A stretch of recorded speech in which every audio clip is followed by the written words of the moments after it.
Hello and welcome to The Scaling Game. This is a podcast where we discuss how we've helped direct response advertisers find and fix what's preventing them from scaling their business. I'm Sammy Afrin. I'm the head of creative strategy at Deciphered. Alongside me in this episode and every other, you will see John Belcher. He is the founder of Deciphered. In today's episode, we're going to discuss how we helped an e-commerce gift company decrease their CPAs by 38%, allowing them to spend $100,000 on an ad platform they'd not spent a penny on before working with us. This is another good one. I think I say that every episode, but before we jump into it, I do need to remind you to please go watch the first episode of The Scaling Game if you've not yet done that. It's a foundational episode that lays out the rules of the game, the overall philosophy, just again to make sure we're all speaking the same lingo, playing from the same rule book as we jump into this case study and every other. Outside of that, I've got nothing else to say here. We'll see you inside this episode. Hi, John. Hello. Today. Hello. Hello. We are E-Comm again. I thought we were done with E-Comm. We're not.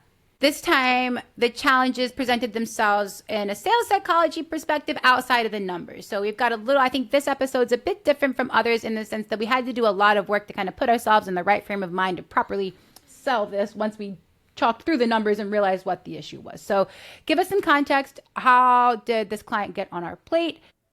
What was the lay of the land when you got there? Yeah, so this was the first full post iOS 14 client that I had ran traffic for. Definitely a unique scenario where when you're coming in prior, everyone's super excited about growth and those types of things. This is a company that had been really successful. The prior 4 years, it had crazy sales numbers. And so it was an established brand, tens, hundreds of thousands of customers.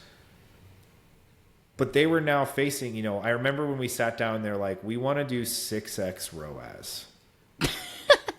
and honestly, this is why I've implemented our feasibility assessment process is it wouldn't have mattered if we had cured cancer. We never would have hit their goals. They would have had to have like a 12% conversion rate to make those numbers work. Right. And so that was one of those things where the goal was impossible, but the process still worked. And that's why we wanted to go through and discuss. We were able to achieve this, but we couldn't hit their profitability goals just because their goals were no longer possible. They weren't based in fact. There was no back end. And so they had to make all of their living on the front end and the numbers just were not there. So, but I still think it's a really, really valuable scenario to understand. So they've been super successful. Facebook, basically only Facebook was what they were doing. Yeah. And I got referred to them because of what I'd done with the last company. And so the question was like, can we get some media buying wizardry to resurrect this? And once again, super proud of what we've accomplished. Once again, it showed me that this process works. This is just where the reality of profitability goals started to come into play of, I have to really help people understand, like, can we accomplish what they're trying to do, what they want to do? So we're breaking out this funnel in this dig to figuring out ultimately that it's not feasible. Broke the funnel down into the various steps and we look at the progression rate from each step in the funnel. When you broke things out, I know for a fact we're working from benchmarks now. So when you broke things out, what stood out, if anything, and why? Yeah, so just to talk really quickly about where they were at, they told us their target CPA was about $60. They were running hot. They were like 20% over just to try and hit volume goals. They'd had somebody running their Facebook ads for a long time. They were like, maybe we just need someone different, new, whatever, right? Right.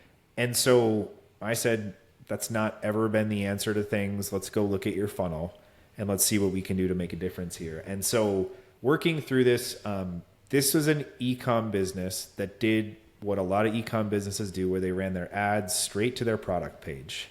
Yep. And so to me, when clicks, if that works for you, awesome. Congratulations. Excited. It's very rare that we see that work. And there's a couple reasons why. The first one is the economics, just the conversion rate of what you can sell on an ad and getting someone to go straight to the page. Costs are now so high that your conversion rates are super unlikely to make that work. But if you can, kudos to you.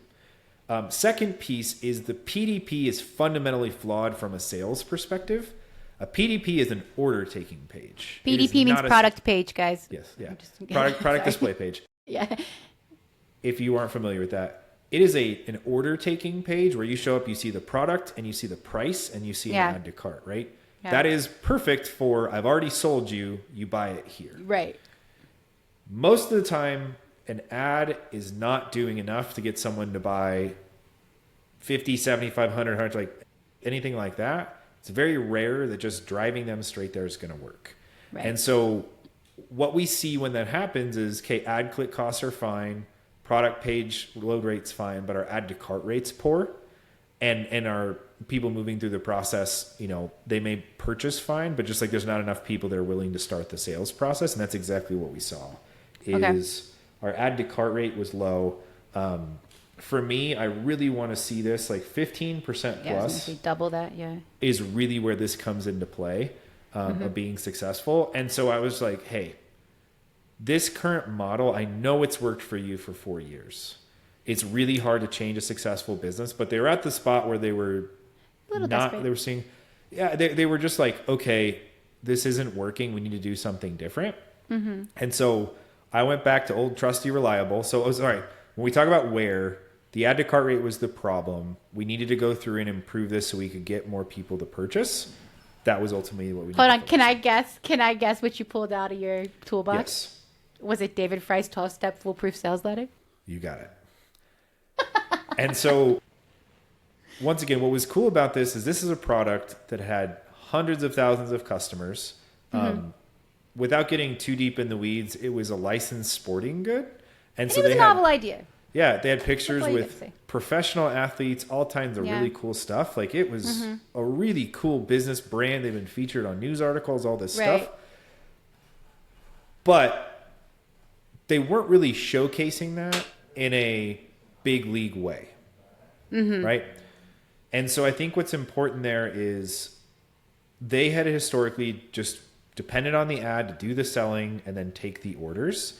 And like most e-com gift businesses, you're going to see these big peaks through the year, right? Yeah. So you've got the holidays, you've got holiday, various right? parental holidays, whatever it may be, right? Yep. So that's kind of what their business had looked like. And for me, it was like, these are going to be here. What we have to do is improve the economics down here in the troughs so that we can get more customers in so that the troughs become bigger, the peaks become bigger. Shallower, yeah. And more profitable. And so when we're talking about why, they had all of the components they need to put together a great sales message. It just wasn't constructed. Right? Wasn't sutured together nicely, yeah. Yeah, and so I'm just going to say lacking structure. It was a little bit, and I see a lot of companies do this, where they leave it up to the person to sell themselves. Yep. And if you do that, you're really going to struggle with sales. Right. And I think this is a good part to commit to the conversation of like the sales psychology portion of this. This was kind of challenging, I think, because we weren't really selling to the person that the product was for. We were selling to the person who was going to buy the product for the person that the product was ultimately for. So we weren't trying to figure out how to craft a sales message for the end user. We were trying to figure out like how to talk to the middleman. And that's actually quite challenging because it's not always, like how easy is it to determine why you're buying a gift for someone, right? Like that I think that actually became a lot. I know it did. It became a lot of our conversation was, hey, how do we craft this message for the middleman, but not also to the point that it would alienate someone that would maybe just want to buy it for themselves. That's kind of the line that had to be towed. Yeah. And so what's really important with this is, as we talked about a couple videos ago, when it comes to trust and social proof, it's picking the social proof that is actually going to meet the mindset of the people on the other side of the device. There weren't a whole lot of objections. It really came down to, is the person I'm going to buy this for actually going to like this, right? And so when we talked about social proof with this, I think what was really important is it was a combination of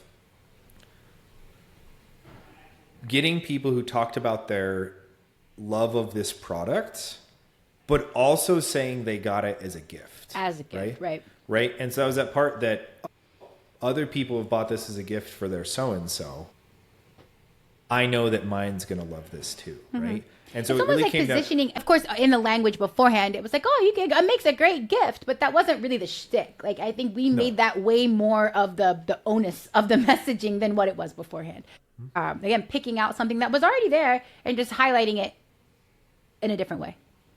Yeah, and I think once again, what's important is there's a lot of celebrations in these troughs that not everyone is thinking about all the time, right? There's birthdays, there's graduations, there's, Retirements, Yeah. all that different kind of stuff. Yeah. just like being in, I just was thinking of you, whatever. Everyone's going to buy in the peaks, but the valleys is where there's an opportunity to go through and showcase your product differently so that more people want it on a regular basis, right? Right. And so that was ultimately kind of what we had focused on from a why perspective. And then the how was pretty simple. So I'm just going to write 12-step formula. And then we built an advertorial, which for those of you that don't speak affiliate, that's a sales page that comes before your product page, right? And what ultimately happened with this is we started having an advertorial that then redirected to the product page. And then we ended up moving this to Zipify, so it was just all one thing. If you're on Shopify, there's a lot of good products out there. We've had success with Zipify building advertorials and then embedding the product buy at the bottom that goes straight to checkout. So from a product recommendation, something you should absolutely consider. But this is all we did is the 12-step formula. I'm just going to put with right social proof. And then we put this into an advertorial and we set it live. That's it. Okay. So when we talk about results this produced, So I'm just going to write down a couple numbers here. We went 15 and 67. I'm going to use red. So we started at 15 and we started at $67, right? We were at the point, so we increased purchases by getting our add to cart rate up to 11.25%. And then the numbers down funnel stayed the same. Once again, this isn't even all the way to our benchmark of where we would like to be. Right. But this was something that was a drastic improvement. It helped us get more conversion data and helped us drop our CPAs by, $26. So from a profitability perspective, we absolutely added back in profitability. We've talked about multiple times now. You either have the ability to pocket this or you have the ability to roll it back into advertising to increase your spend, knowing your CPAs are going to go up. So I'm going to write down for this one, they wanted to pocket this, right? Yeah. They had been running hot for so long to try and keep volume. Yeah, put some salve on the wounds. Yeah, and so it was something where it was like, hey, that's great. We're excited about this. We need to make some more money, so we're just going to pocket this one, and we'll figure out what else can be done to continue scaling.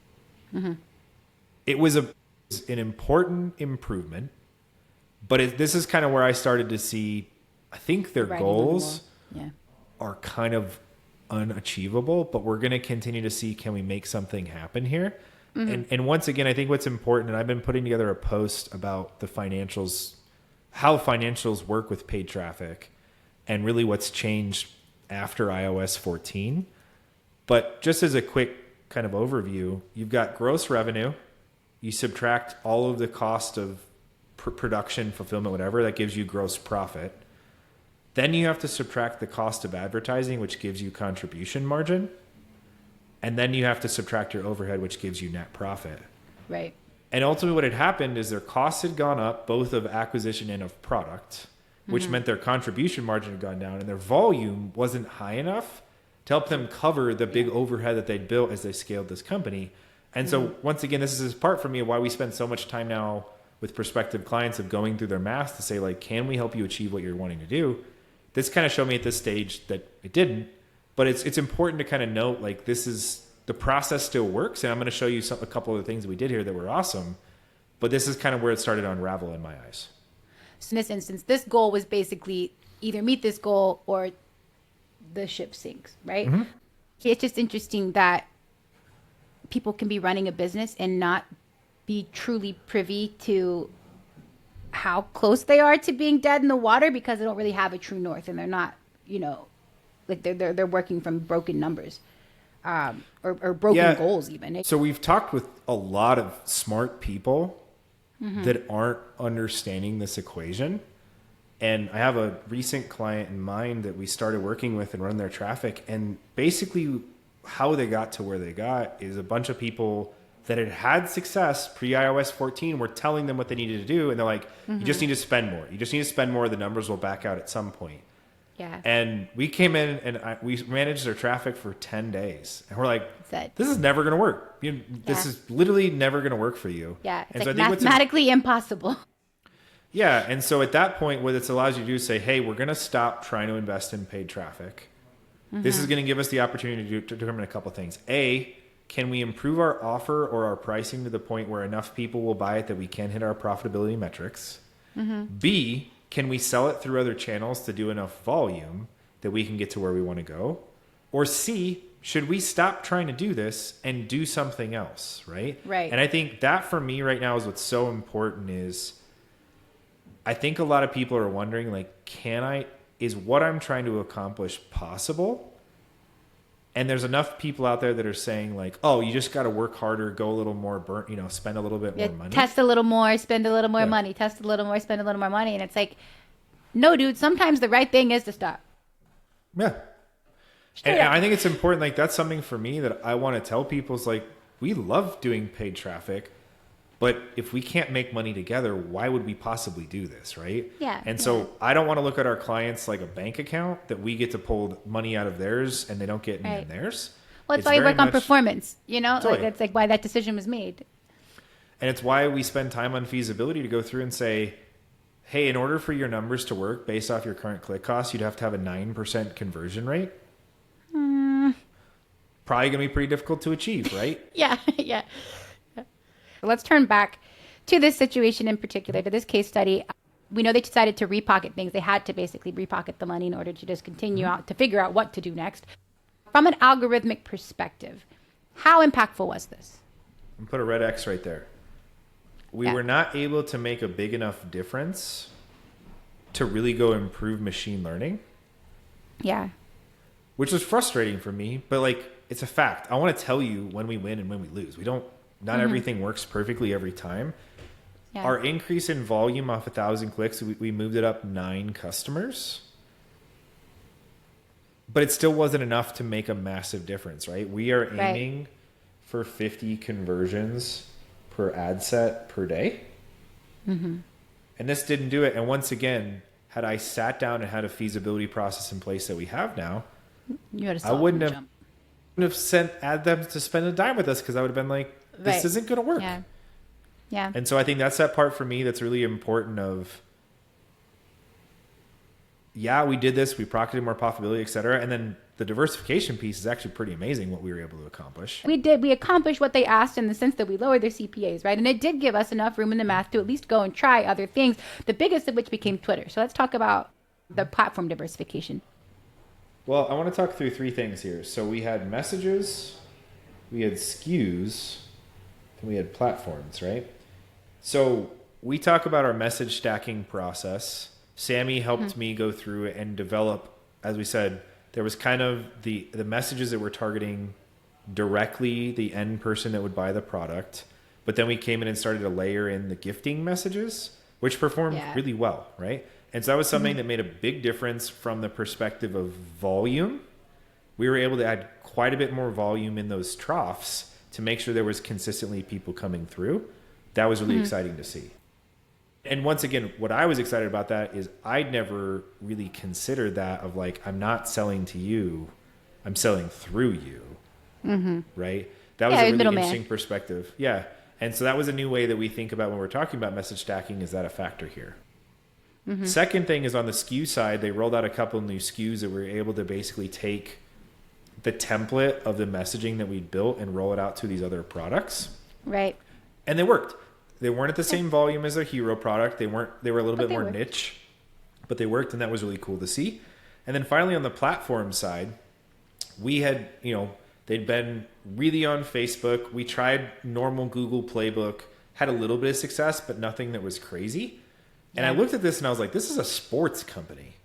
And Yep. when I look at Twitter, Twitter is like sports 101, right? Yep. Sports and news, even still, Yeah. like even in the modern era, that hasn't really changed, you know? And so this was really important for me. I was like, there's a massive audience over there.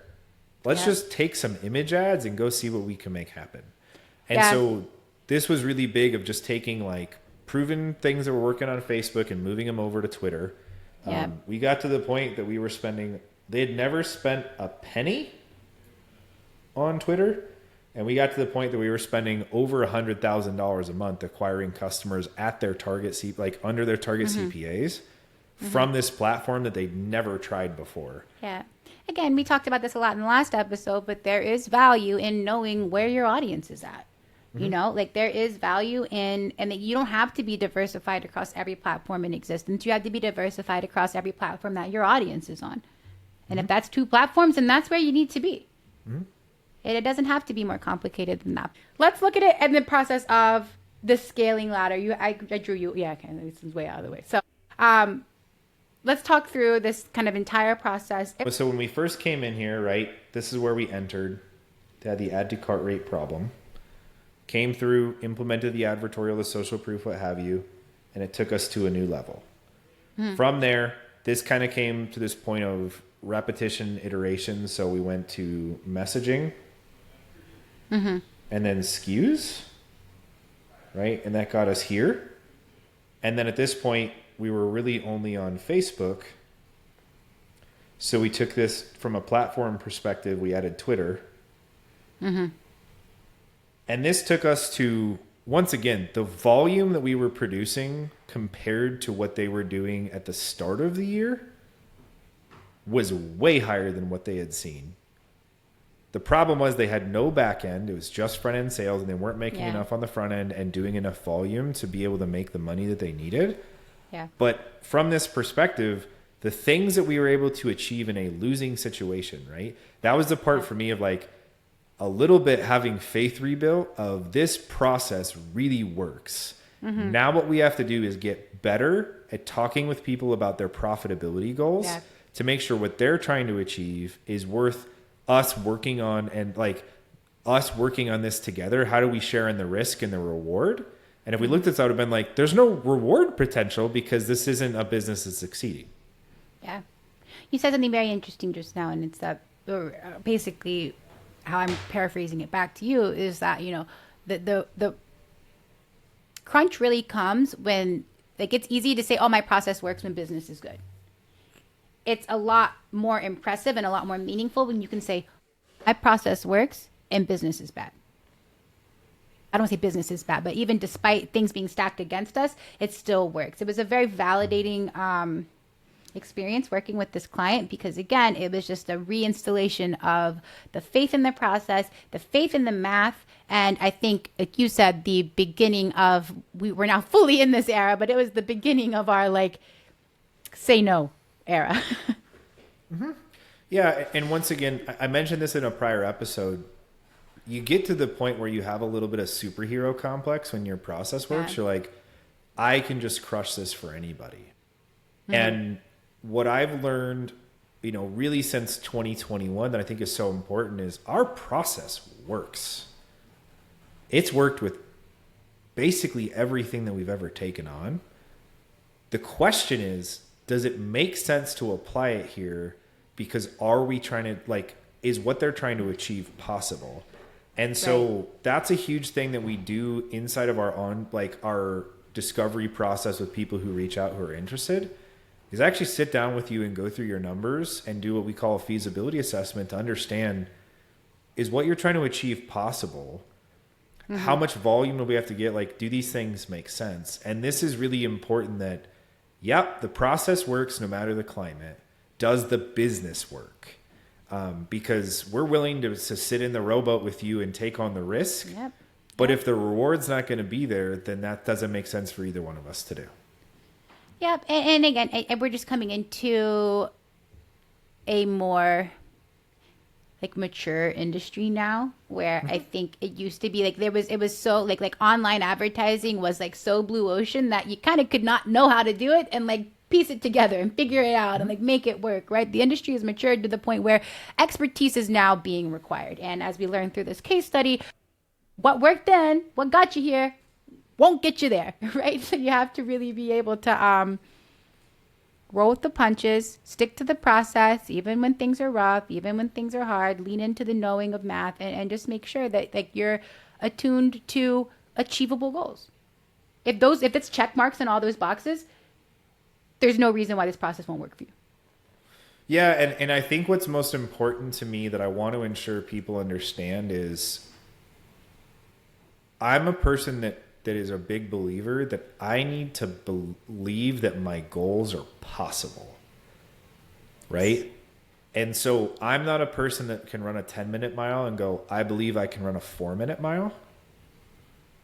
But if I can sit down and say, I'm going to talk with someone who has experience in this area and they can tell me what they've seen and like, I want to do this based off what you see in reality, right? So let's just talk about kind of how our feasibility assessment works.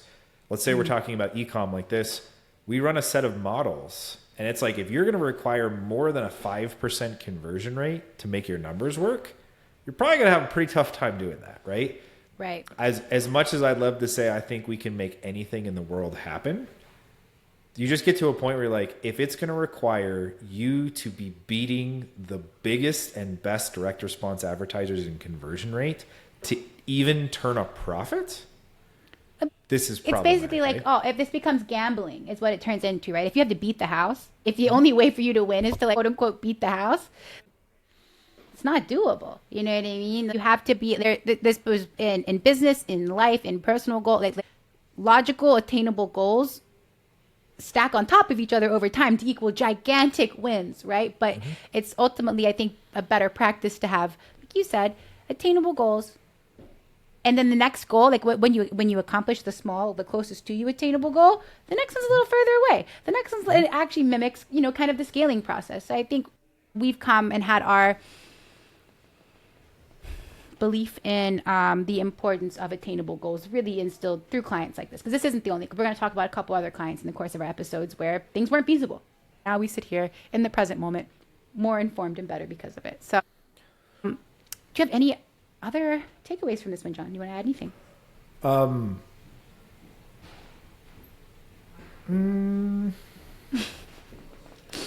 I think from a takeaway perspective, you can see that we are obviously extremely analytical in the way that we approach stuff, right? We're not hype people sitting over here going, I believe that we can do this. Like, it's really about what are the things that we can connect the dots on to get to where we want to go. If that's kind of how you operate and you would like to see how the dots connect for you to make paid traffic work for your business, that's why you should follow us. We're not going to be out preaching the, here's all of this ridiculous stuff that we can do. It's about, we help people connect the dots analytically, making database decisions to figure out how to scale their company with paid traffic. I think that's what's important to me. And I want people inside of my business, like part of the reason I appreciate Sammy so much is she'll tell me no, she'll tell me she disagrees, right? If you're tired of agencies or whoever that are just like always yes people or always being like, oh yeah, we just need to spend 10 more grand and we'll figure out how to make it work, right? Oh yeah, we can do that. We can do that. We can do that. Yeah. And that's not me digging on it. Like, I really just like, if you've had trouble finding people that you can go, they're going to tell it to me straight. Yeah. That's why I want you to be here, right? Is because that's not what we do. And this is the type of case study for me that's important of, I've learned since what happened with iOS 14 that I have to be better prepared to evaluate clients, to understand like, is what they're trying to achieve, is it okay for me to take money from people talking about working towards a goal that's going to actually be possible? That's super core to who I am. And so I just like, that was kind of the takeaway for me here is if I did anything differently about this, I wish I had an equation earlier on to be like, sorry, that's not going to work. It would be remiss on us to only show you huge wins, right? It would be untruthful of us to only show you the huge wins and not show you that, hey, it still worked. It wasn't a game changer. It wasn't a business changer, but we still did it. It still worked. We both hope that you guys are, one, finding value in this. And if you could please take the time to comment below where you found value, what parts of it you enjoy the most, what parts we talked about too much and you're like, okay, you've heard about David Fry's 12-step foolproof sales letter enough. Let us know so that we can make sure that we are making things that serve you all in the best way possible. Agreed. That's all I got. Yeah. All right, guys. Thank you so much for watching The Scaling Game. John and I know that time is your most valuable currency, so we do not take your attention lightly. If you could do us a solid and drop a comment below, letting us know what you loved, what you hated, whatever it is, leave the comment so that we can read that comment and then go and use it to inform our future content. We appreciate that as well. If you have interest in working with the team at Deciphered, you can head on over to deciphered.com. That's Deciphered with a Y. Fill out the lead form, and then we will reach out to you to schedule a feasibility assessment. Outside of that, guys, that's all I have for you today. I hope you enjoyed this episode, and I will see you in the next one.